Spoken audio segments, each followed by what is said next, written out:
48 మంది ఎమ్మెల్యేలపై CM Chandrababu serious అయిన breaking news మనం చూస్తున్నాం. పెన్షన్ల పంపిణీ సీఎంఆర్ఎఫ్ చెక్కుల పంపిణీలో పాల్గొనని 48 మంది ఎమ్మెల్యేలకు నోటీసులు ఇవ్వాలని ఆదేశించారు సీఎం చంద్రబాబు. ఈ పెన్షన్ల పంపిణీ కార్యక్రమంలో మంత్రులు ఎమ్మెల్యేలు పాల్గొనాలి అంటూ ఇదివరకే ఆదేశాలు జారీ చేయడం జరిగింది. అయితే ప్రతి ఒక్క ఎమ్మెల్యే కూడా ప్రజా దర్బార్ కూడా నిర్వహించాలని ఆదేశించారు సీఎం. ఈ నేపథ్యంలో ప్రజల్లోనే ఉంటూ ఎమ్మెల్యేలు సమస్యల్ని పరిష్కరించాలని అన్నారు సీఎం చంద్రబాబు. పింఛన్ల పంపిణీ కార్యక్రమాల్లో మంత్రులు ఎమ్మెల్యేలు పాల్గొనాల్సిందేనని సీఎం చంద్రబాబు తేల్చి చెప్పారు. పార్టీ కార్యాలయ సిబ్బందితో శనివారం ఆయన సమావేశమయ్యారు. పింఛన్లు సీఎంఆర్ఎఫ్ చెక్కుల పంపిణీలో పాల్గొనని 48 మంది ఎమ్మెల్యేలకు నోటీసులు ఇవ్వాలంటూ ఆదేశించారు. వివరణ తీసుకున్న తరువాత వారిపై చర్యలకు కూడా వెనుకాడబోమంటూ హెచ్చరించారు ఆయన. దీనికి సంబంధించిన ఫుల్ డీటెయిల్స్ అందించడానికి మా ప్రతినిధి ఈశ్వర్ సిద్ధంగా ఉన్నారు. ఈశ్వర్, 48 మంది చంద్రబాబు ఆదేశాలను పట్టించుకోకుండా బేఖాతరు చేయడానికి కారణాలేంటి? వారి నుంచి వివరణ తీసుకున్నారా?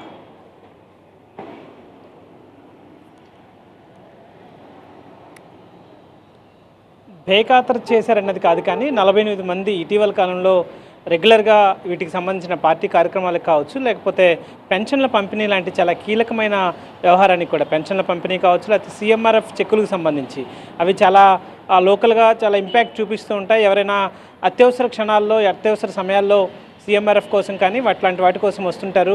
అదే సమయంలో పెన్షన్ల ప్రక్రియలో పాల్గొంటే వాళ్ళతో ప్రజలతో నిత్యం సంబంధాలు ఏర్పడే అవకాశం ఉంటుంది. ఎందుకంటే భారీ ఎత్తున దాదాపు 4,000 రూపాయలని నెలకి పెన్షన్ ఇస్తున్న ఏకైక రాష్ట్రంగా ప్రస్తుతం ఆంధ్రప్రదేశ్ ఉన్న దేశంలో. ఇట్లాంటి పరిస్థితుల్లో వచ్చే మైలేజ్ని కూడా అవైల్ చేసుకోవడానికి వీలు లేనంతగా ఎందుకు అంత బిజీగా ఎమ్మెల్యేలు ఉంటున్నారన్నది ముఖ్యమంత్రి తరచూ ప్రశ్నిస్తున్నారు.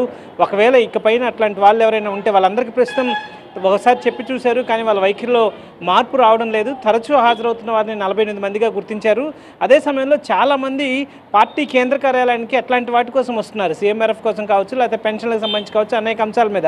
ఆ సమయంలో ముఖ్యమంత్రి వాటినన్నింటినీ అనలైజ్ చేసిన క్రమంలో పార్టీ కార్యాలయం కూడా ఒక రిపోర్ట్ ఇచ్చింది. 48 మంది ఎమ్మెల్యేలు సక్రమంగా ఇట్లాంటి కార్యక్రమాల్లో పాల్గొనలేదని. దీంతో ముఖ్యమంత్రి చాలా సీరియస్ అయ్యారు. వీళ్ళందరికీ పొరపాటున టికెట్లు ఇచ్చానేమో అన్నట్టుగా కూడా పశ్చాత్తాపడేంత స్థాయిలో ఆయన అసంతృప్తిని వ్యక్తం చేశారు. అదే సమయంలో వీళ్ళందరూ వన్ టైం ఎమ్మెల్యేగా మిగిలిపోకుండా ఉండాలంటే వీళ్ళు ఖచ్చితంగా ఫీల్డ్లో వెళ్లాల్సిన అవసరం ఉంటుంది. వీళ్ళందరూ ఖచ్చితంగా ఎప్పటికప్పుడు ప్రజలతో సంబంధాలను కొనసాగించాల్సి ఉంటుంది. ఇట్లాంటి కార్యక్రమాల్లో ప్రభుత్వం ఒకవైపు వేల కోట్ల రూపాయలు ఖర్చు చేసి, దాదాపుగా ఏడాదికి 33,000 కోట్ల రూపాయలు ఖర్చు చేసి పెన్షన్లు ఇస్తుంటే వాటిని పంచడానికి కూడా వెళ్ళకపోతే ఎలా అన్నది ముఖ్యమంత్రి ప్రశ్న. మరొకవైపు ముఖ్యమంత్రి స్వయంగా ప్రతి నెల 1వ తేదీ అన్ని జిల్లాల్లో ప్రతి ఒక్క నెలలో ఒక్కో జిల్లాని ఎంచుకొని మరి ఈ పర్యటనలో క్రమం తప్పకుండా ఇప్పటివరకు ఒక్కసారి కూడా ఫెయిల్ కాకుండా ఆయన ప్రతి నెల 1వ తేదీ ఏదో ఒక జిల్లాకి వెళ్ళే ప్రయత్నం చేస్తున్నారు.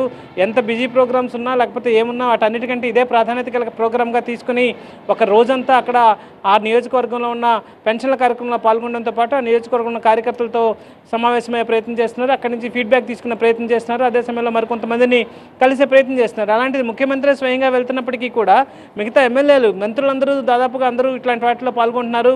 కానీ ఎమ్మెల్యేలు పర్టికులర్గా 48 మంది తెలుగుదేశం పార్టీ ఎమ్మెల్యేలు పాల్గొనడం పైన మాత్రం ఆయన చాలా సీరియస్గానే ఉన్నారని ప్రస్తుతం మనకు అర్థం చేసుకోవచ్చు. ఈరోజు కూడా పార్టీ కార్యాలయం ఆ రిపోర్ట్ ఇచ్చింది. దాంతో పార్టీ కార్యాలయానికి సంబంధించిన సిబ్బందికి, ప్రతినిధులకి ముఖ్యమంత్రి ఆదేశాలు ఇచ్చారు. తక్షణమే వాళ్ళందరికీ నోటీసులు ఇవ్వండి, ఇకపైన పాల్గొనకపోతే కఠిన చర్యలు కూడా వెనకాడొద్దంటూ కూడా ఆయన ఆదేశించినట్టుగా తెలుస్తుంది. మరొకవైపు తిరువూరుకు సంబంధించిన వ్యవహారం పైన మరి కాసేపట్లోనే 4 గంటలకి ముఖ్యమంత్రి క్రమశిక్షణ సంఘంతో సమావేశంగా అన్నారు. సో దీనికి సంబంధించి మరికొన్ని వివరాలను మరి కాసేపట్లో వివరించే అవకాశం ఉంది. Right, thank you Eshwar. అయితే మొత్తానికి 48 ఎమ్మెల్యేలకు నోటీసులు ఇవ్వాలంటూ ఆదేశించారు సీఎం చంద్రబాబు. వారి నుంచి వివరణ తీసుకున్నాక, వారు ఎందుకు ఈ కార్యక్రమాలకు అటెండ్ అవ్వలేకపోయారు అనేది వారి నుంచి వివరణ తీసుకున్నాక చర్యలకు కూడా వెనుకాడబోమంటూ ఆయన హెచ్చరించారు.